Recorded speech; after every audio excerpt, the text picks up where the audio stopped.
Hello friends, welcome to study with Khushi. मैं खुशी तेवंगन स्वागत करती हूँ आपका अपने चैनल पे।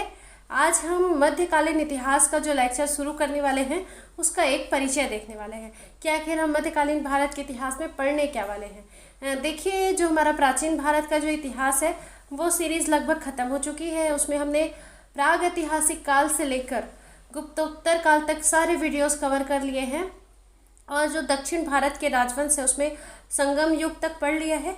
एक आध दो वीडियो जो राष्ट्रकूट वंश है, जो चालुक्य वंश है, पल्लव वंश है, उनके ऊपर बचा हुआ है। और उसके बाद हमारा लगभग प्राचीन भारत का जो इतिहास है वो पूरा ख़त्म हो जाएगा, है ना। अब हम मध्यकालीन भारत का इतिहास शुरू करने वाले हैं और इस मध्यकालीन भारत के इतिहास में हम इसे किस तरह से पढ़ेंगे, इसका परिचय क्या होगा, हमें किस तरीके से किस क्रम में इसे याद रखना है, आज हम ये देखने वाले हैं।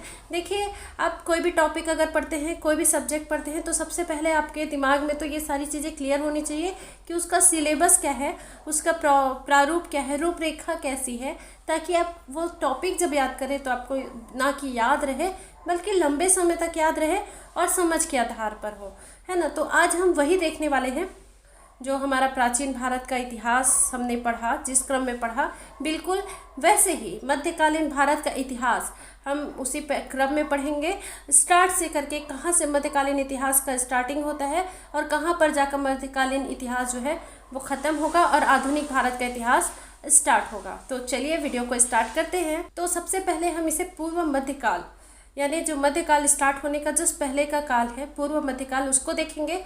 इस पूर्व मध्यकाल में हम जो राजपूत वंश हैं जिन्होंने 900 ईस्वी से लगभग 1200 ईस्वी तक शासन किया, इसे हम पूर्व मध्यकाल के रूप में या राजपूत काल के रूप में जानते हैं, तो इसके बारे में देखेंगे। और इसमें जो मुख्यतः जो राजपूत वंश हैं उनके बारे में पढ़ेंगे, जैसे चंदेल वंश हो गए, परमार वंश हो गए, सोलंकी वंश है, गुर्जर प्रतिहार है, इन्हें हम पढ़ेंगे। और इसके बाद जब 1200 ईस्वी तक हम इसे पढ़ लेंगे तो इसी के साथ साथ हम अरबों का आक्रमण भी पढ़ेंगे, है ना। जो मध्यकालीन भारत में जो अरबों का आक्रमण होता है, जिसमें प्रथम सफल प्रयास मोहम्मद बिन कासिम के द्वारा लगभग 712 ईस्वी में किया जाता है ना, तो इसके बारे में देखेंगे। और इसी क्रम में ही हम महमूद गजनी के बारे में और फिर मोहम्मद गौरी के बारे में देखेंगे। ठीक है, क्या क्या बोला मैंने, पहले हम पूर्व मध्यकाल देखेंगे, पूर्व मध्यकाल में राजपूत वंश के बारे में देखेंगे और इसके साथ में हम जो भारत में अरबों का आक्रमण होता है जिसमें मोहम्मद बिन कासिम हो गए, महमूद गजनी, मोहम्मद गौरी, इनके बारे में देखेंगे। इनसे पहले भी अरबों का आक्रमण हुआ था लेकिन वो सफल नहीं रहा। प्रथम सफल प्रयास अगर अरबों का जो था वो मोहम्मद बिन कासिम के समय हुआ है ना, तो इसे हम देखेंगे। इसके बाद 1206 ईस्वी से लेकर 1526 ईस्वी तक हम सल्तनत काल को देखेंगे। सल्तनत काल में हम 5 वंशों को देखेंगे जो सल्तनत काल में हमें पढ़ने हैं और ये बहुत इम्पॉर्टेंट है। आपको इस जो सल्तनत काल के 5 वंश है उसे भी याद रखना है। तो आज का जो लेक्चर है इसमें मैं जो आपको रूपरेखा बता रही हूँ उसे आप कॉपी में नोट कीजिए और इसे बार बार देखिए, लिख कर देखिए और आपके दिमाग में सेट कर लीजिए। ठीक है, तो जो सल्तनत काल है इसमें हम 5 वंशों को देखने वाले हैं। तो देखिए, इसके लिए एक छोटा सा ट्रिक है, जीके तुसी लो, ये पंजाबी टाइप का है। जीके तुसी लो मतलब जी से आपको याद रखना है गुलाम वंश, के से खिलजी वंश, तू से तुगलक वंश और से सैयद वंश और लो से लोदी वंश। ठीक है, तो आपको ये 5 वंश याद रखने हैं। सल्तनत काल का जो काल है वो 1206 से 1526 ईस्वी तक है, आपको ये भी याद रखना है। जब हम सल्तनत काल पढ़ रहे होते हैं तो उसके साथ पैरेलल दक्षिण भारत में हमें 2 साम्राज्य भी पढ़ने हैं, एक तो विजयनगर साम्राज्य, दूसरा बहमनी साम्राज्य। ठीक है, तो विजयनगर साम्राज्य की स्थापना 1336 ईस्वी में 2 भाई मिलकर करते हैं, हरिहर और बुक्का। इसे हम सेपरेट लेक्चर में अच्छे से डील करेंगे, लेकिन आपको यहाँ पर अच्छे से अपनी समझ बनानी है, क्रम याद रखना है कि हम किसके बाद क्या पढ़ रहे हैं। ठीक है, तो अरबों का आक्रमण हुआ, उसके बाद हमने क्या पढ़ा, सल्तनत काल जिसमें 5 वंशों को देखा। और उसके बाद क्या पढ़ेंगे, दक्षिण भारत में जो विजयनगर साम्राज्य है, बहमनी साम्राज्य है, 1347 ईस्वी में बहमनी साम्राज्य की स्थापना होती है, तो उसे पढ़ेंगे। इसके बाद जो मध्यकालीन भारत के इतिहास में भक्ति काल का जो दौर चल रहा होता है उसके बारे में पढ़ेंगे, जो भक्ति काल है और सूफी आंदोलन है इसके बारे में पढ़ेंगे। ठीक है, और उसके बाद हम पढ़ेंगे मुगल काल। तो जब मैंने कहा कि सल्तनत काल का जो काल है हम 1206 ईस्वी से 1526 ईस्वी तक पढ़ते हैं, तो 1526 ईस्वी में तो बाबर और इब्राहिम लोदी लोदी वंश के जो अंतिम शासक होते हैं इब्राहिम लोदी, दोनों के बीच युद्ध होता है। इसमें बाबर की विजय होती है और इब्राहिम लोदी की मृत्यु के साथ ही भारत में मुगल साम्राज्य की स्थापना हो जाती है। ठीक है, तो इस प्रकार हम मुगल साम्राज्य को पढ़ेंगे।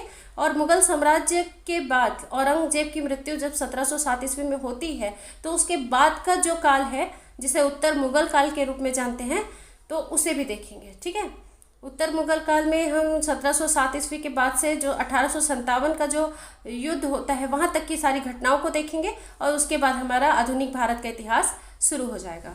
तो इसी क्रम में हम पढ़ने वाले हैं। और जो मेरा अगला लेक्चर आएगा वो पूर्व मध्यकाल है, अरबों का आक्रमण है, इसके ऊपर ही होगा।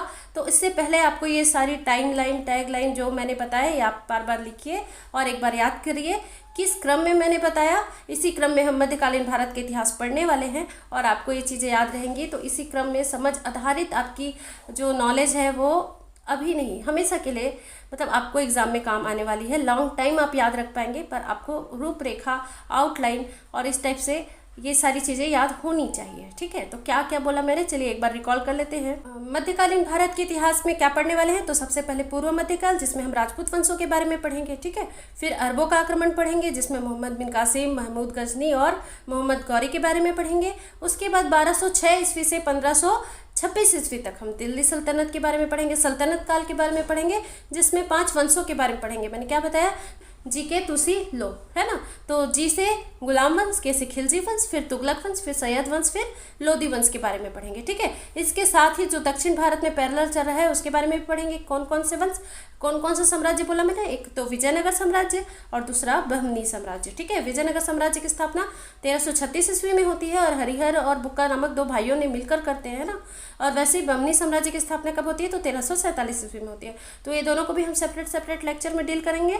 उसके बाद हम भक्ति आंदोलन के बारे में देखेंगे, जो मध्यकालीन इतिहास में भक्ति काल का जो दौर चल रहा होता है, और सूफी आंदोलन जिसमें प्रमुख सूफी संतों के बारे में पढ़ेंगे। ठीक है, और इसके बाद जब हम मुगल काल को पढ़ेंगे तो मैंने बताया 1526 ईस्वी में पानीपत का प्रथम युद्ध होता है इब्राहिम लोदी और बाबर के बीच। तो इसमें बाबर विजयी होता है और इसके साथ ही दिल्ली सल्तनत का जो सल्तनत काल है वो खत्म हो जाता है और भारत में मुगल साम्राज्य की स्थापना होती है। ठीक है, तो इसके बीच बीच में और कुछ फैक्ट है वो भी हम देखेंगे।